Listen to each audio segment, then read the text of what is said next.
আমার নবী বলেছেন যে ধোঁকা দেয় সে আমার উম্মত না। ধোঁকা দিয়ে সুখে থাকা যায় না, ধোঁকা দিয়ে পৃথিবী অর্জন করা যায় না, ধোঁকা দিয়ে আপনি জিন্দেগিতে কোথাও গিয়ে আপনি শান্তি পাবেন না।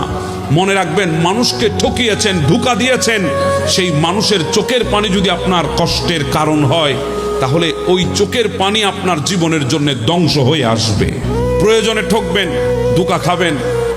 ধোঁকা খাওয়া এটাই ইমানদারের লক্ষণ। কারণ ঠকার জন্য আপনার কিছু শ্রেষ্ঠত্বের প্রয়োজন আছে, তন্মধ্যে একটা হচ্ছে বিশ্বাস।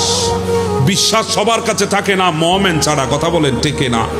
আপনি ঠকবেন যখন বিশ্বাস করবেন, তো বিশ্বাস তো মুমিনের চাদর, মুমিন তো বিশ্বাস করবে, এটা মুমিনের আলামত, মুমিন মানুষকে বিশ্বাস করবে। তো তাই বলে আপনি ঠকবেন, আপনি ঠকে গেছেন এটা চিন্তা করবেন না, কারণ মানুষ আপনাকে ঠকাতে পারে। হ্যাঁ, মানুষ ঠকায়, কিন্তু আমার আল্লাহ যখন জিতিয়ে দেয় মানুষকে দেখে থাকতে হয়। কথা বলেন ঠিক না বেঠে?